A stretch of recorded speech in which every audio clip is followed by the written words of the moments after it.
दोस्तों, आज मैं आप लोगों से एक सवाल पूछता हूँ कि क्या कभी आप लोगों के जहन में ये बात आई है कि वो लोग जिन पर अल्लाह ताला ने अपनी रहमतें और बरकतें नाजिल की हुई हैं, जो लोग अल्लाह के करम से गनी हैं, जिनके पास पूरी दुनिया का मालो दौलत है, ये लोग तो बहुत ही आसानी से जन्नत में जा सकते हैं। सोचिए भला क्यों? क्योंकि ये लोग अपने मालो दौलत का इस्तेमाल करके बड़ी आसानी से कोई भी मस्जिद तमीर करवा सकते हैं, ये गरीबों को खाना खिला सकते हैं, ये अस्पताल बनवा सकते हैं, ये बड़ी आसानी से हज उम्रे कर सकते हैं, ये किसी गरीब की बेटी की शादी करवा सकते हैं, ये किसी भी मरीज का इलाज करवा सकते हैं, किसी भी बेसहारा को सहारा दे सकते हैं। और कोई ऐसा शख्स जिसके सर पर छत नहीं, ये लोग इस शख्स के सर पर बड़ी आसानी से छत दे सकते हैं। ये लोग इस दुनिया की तमाम नेमतों का मजा उड़ा सकते हैं, और वो भी सिर्फ अपने माल के बलबूते पर। अब यहाँ पर सवाल ये आता है कि आप और हम जैसे लोग जो कि तमाम चीजें नहीं कर सकते, हमारे पास तो इतना मालो दौलत नहीं कि हम लोग मसाजिद और अस्पताल बनवाएं या हज उम्रा कर सकें, ये सब तो हमारी इस्तिताअत से ही बाहर है। तो क्या हम लोग भी जन्नत में जा सकेंगे? क्या हम लोग भी जन्नत की नेमतों से लुफ्त अंदोज हो सकेंगे? और यहाँ पर एक सवाल ये भी उठता है कि क्या नाउज़ुबिल्लाह दीन इस्लाम अमीर और गरीब के दरमियान कोई फर्क रखता है? तो दोस्तों, परेशान मत होइए। आज की इस वीडियो में हम आप लोगों को इन तमाम सवालों का जवाब एक हदीस मुबारका से देंगे। जी हाँ, एक हदीस मुबारका से। और हर बार की तरह इस बार भी आपकी जिंदगी में जरूर कोई वैल्यू ऐड करेंगे। तो इस वीडियो में आगे बढ़ने से पहले हमारे इस चैनल को सब्सक्राइब कर लीजिए और हमारी वीडियो को लाइक करना मत भूलिएगा। चलें, बगैर कोई वक्त ज़ाया किए आप दोस्तों को इस सवाल का जवाब देते हैं।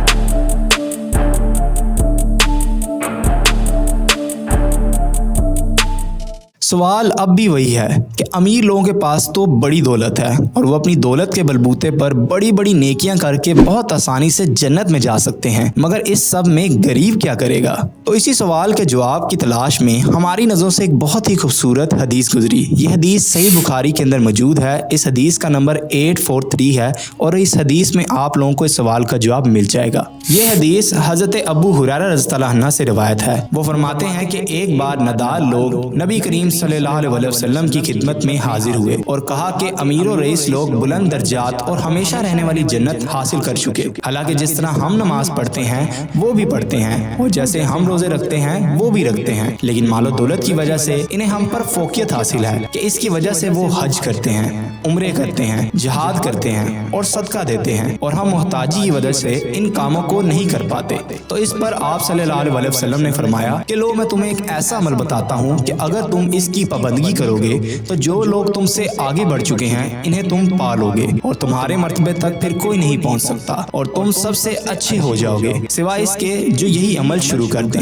हर नमाज के बाद 33 मरतबा सुभान अल्लाह, अल्हम्दुलिल्लाह, अल्लाह अकबर कहा करो। फिर हम में इख्तलाफ हो गया कि किसी ने कहा हम तस्बीह सुभान अल्लाह 33 मरतबा, अल्हम्दुलिल्लाह 33 मरतबा, अल्लाह अकबर 34 मरतबा कहेंगे। मैंने इस पर आप सल्लल्लाहु अलैहि वसल्लम से दोबारा मालूम किया तो आप सल्लल्लाहु अलैहि वसल्लम ने फरमाया कि सुभान अल्लाह, अल्हम्दुलिल्लाह और अल्लाह अकबर कहो ताकि हर एक इनमें से 33 मरतबा हो जाए। मैं उम्मीद करता हूं कि आप में से बहुत से लोगों को इस सवाल का जवाब तो मिल ही गया होगा, मगर वीडियो को अभी मत छोड़िएगा। मैं यहाँ पर आप लोगों को एक बड़ी शानदार बात बताने वाला हूँ। पहले तो आप लोग ये बात देखें कि उस दौर में भी लोगों का यही सवाल था कि अमीर लोगों के पास तो बड़ी दौलत है और वो अपने दौलत के बलबूते पर बड़ी बड़ी नेकियां करके बड़ी आसानी से जन्नत में जा सकते हैं, मगर इस सब में आखिर बेचारा गरीब क्या करेगा?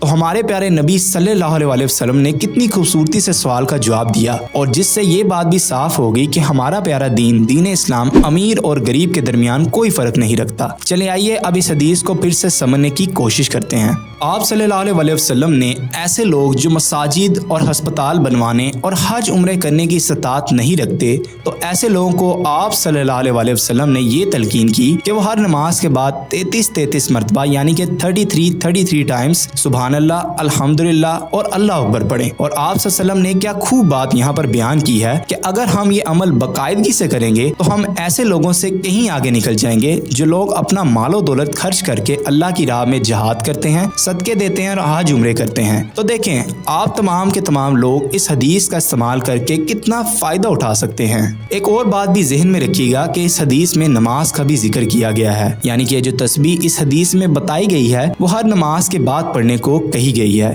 इसलिए आप तमाम दोस्तों से गुजारिश है कि आप तमाम दोस्त बाकायदगी से 5 वक्त की नमाज अदा करें और हर नमाज के बाद 33 यानी कि 33 टाइम्स सुभान अल्लाह, अल्हम्दुलिल्लाह और अल्लाह अकबर का विर्द करें। एक और हदीस मुबारक में आता है अमाल का दारो मदार नियतों पर है और हर शख्स के लिए वही है जिसकी वो नियत करे। अक्सर औक़ात होता यह है कि बहुत से लोग अपना मालो दौलत सिर्फ इसलिए खर्च कर रहे होते हैं ताकि वह लोगों में अपना नाम और स्टेटस ऊंचा कर सकें। ऐसे लोग ये नेक अमाल अल्लाह की खुशनुदी के लिए नहीं बल्कि दिखावे के लिए कर रहे होते हैं। जैसा कि ऊपर हदीस मुबारक में बताया गया है कि अमाल का दारो मदार नियतों पर है और हर शख्स के लिए वही है जिसकी वो नियत करे। जिस इंसान की नियत लोग हैं तो इसको लोग ही मिलेंगे और अगर किसी इंसान की नियत अल्लाह है तो इसे अल्लाह ही मिलेगा। तो दोस्तों आज की इस वीडियो से हमें यही सबक मिलता है कि हमें ज्यादा से ज्यादा अल्लाह का जिक्र करना चाहिए और नमाज भी अदा करनी चाहिए, वो भी बाकायदगी से, और हमें तमाम नेक अमाल सच्चे दिल से अल्लाह की खुशनुदी हासिल करने के लिए करने चाहिए, ना कि लोगों को दिखाने के लिए। इस सब के बारे में आप लोगों की क्या राय है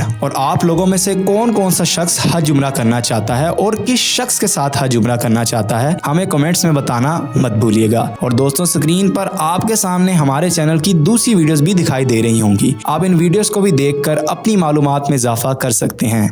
इस तरह की और मजीद अच्छी वीडियोस देखने के लिए हमारे इस चैनल को सब्सक्राइब कर लीजिए और बेल के आइकन पर भी क्लिक कर लीजिए ताकि जब भी हम कोई नई वीडियो अपलोड करें तो आप लोगों को नोटिफिकेशन मिल सके।